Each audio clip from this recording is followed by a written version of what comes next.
In this podcast episode, David Pakman, a prominent political commentator, shares his journey from working at Circuit City to becoming a successful content creator in the political sphere. He explains that his interest in politics stemmed from growing up in a family where political discussions were commonplace. Despite having a background in business, Pakman found a passion for discussing political issues and decided to start a podcast during his undergraduate years. Pakman's transition from business to politics was gradual, starting with a podcast that eventually gained traction. He mentions that his show initially had zero revenue for several years, but he continued to pursue it out of passion. As the show grew, he found a balance between entrepreneurship and discussing political topics, which led to the success of his podcast. When asked about his political stance, Pakman identifies himself as a social democrat, aligning with the ideology of well-regulated capitalism seen in countries like Scandinavia. He clarifies that he is not a socialist, but supports policies that aim to provide health care and education for all citizens. He believes in implementing higher taxes on the wealthiest individuals to ensure a minimum standard of living for everyone. Pakman discusses the concept of a wealth tax and acknowledges that while it may be a topic of discussion, it is not politically viable or legally feasible in the current landscape.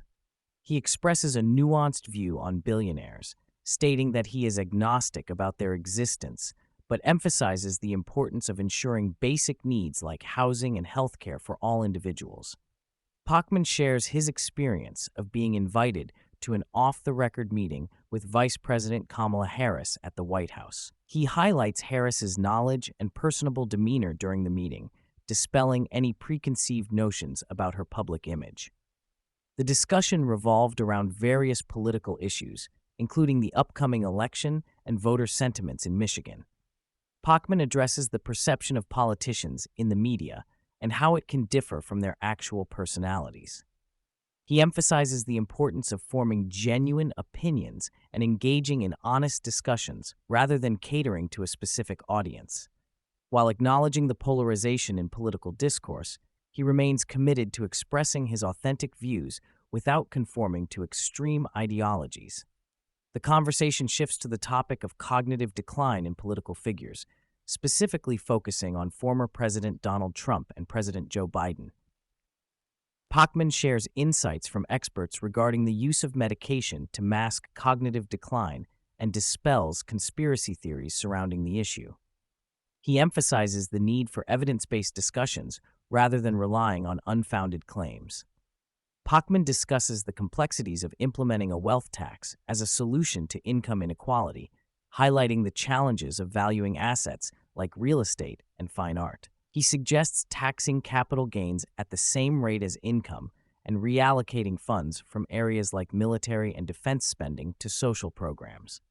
The conversation also delves into the inefficiencies of government spending, where budgets are often incentivized to be fully utilized to secure future funding.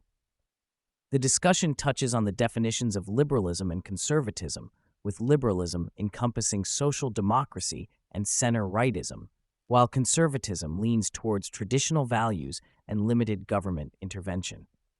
Pakman emphasizes the importance of understanding the nuances within these political ideologies, as well as the shifting dynamics within the political landscape. The conversation explores the fundamental differences in beliefs about human nature between the left and the right. Pakman suggests that while there may be varying interpretations of data, there are underlying differences in brain activity and cultural influences that shape political ideologies. He points out that fear-based politics often resonate more with the right, leading to differing perspectives on issues like immigration and defense spending. Pakman highlights the role of family upbringing, cultural environment, and personal experiences in shaping political beliefs. He acknowledges the influence of factors like gender, race, and age on political affiliations, while also recognizing the diversity of opinions within different demographic groups.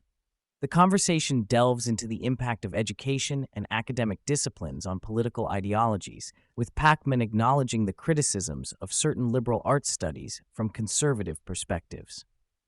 The discussion touches on the criticisms of higher education, particularly regarding hidden agendas in academic curricula.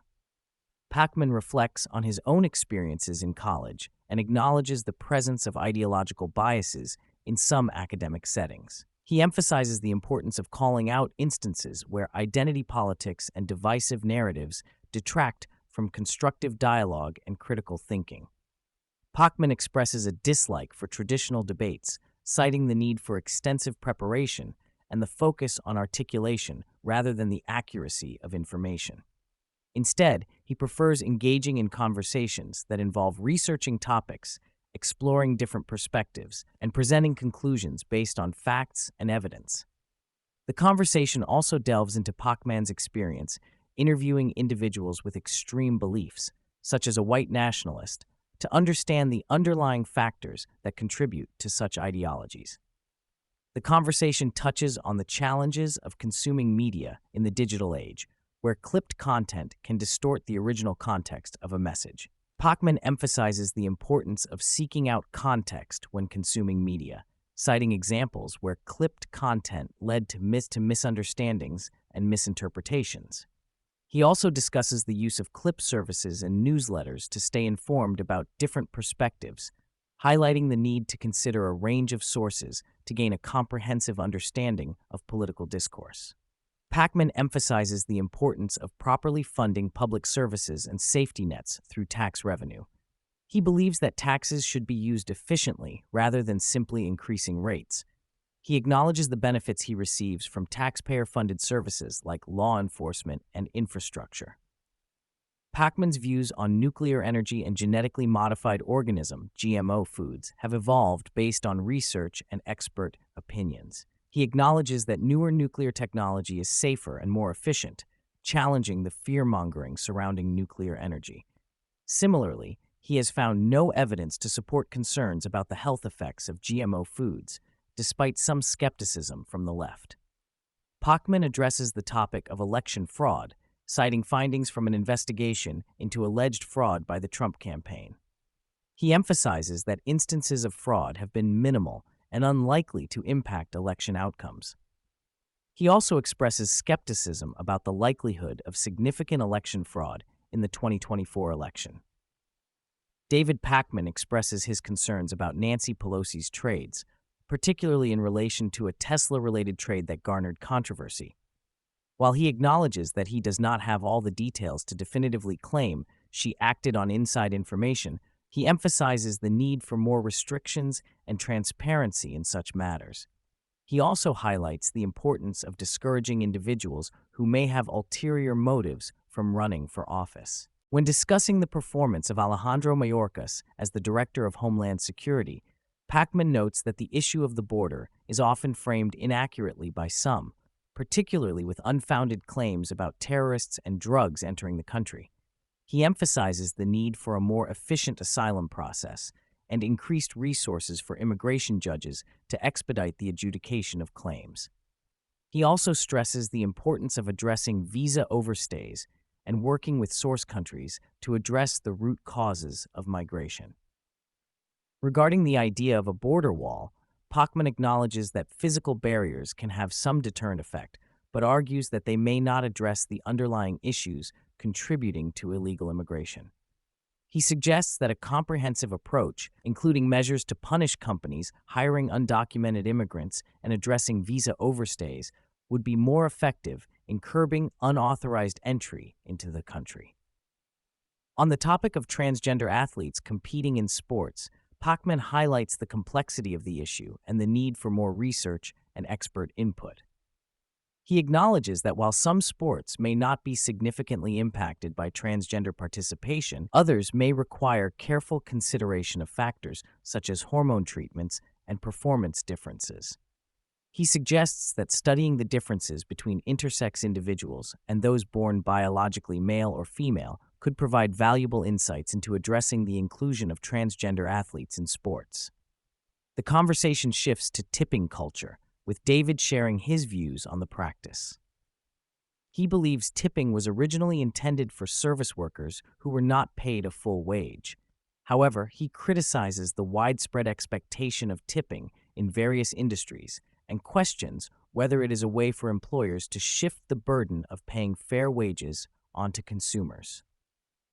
David reflects on the concept of the American dream and social mobility in the United States.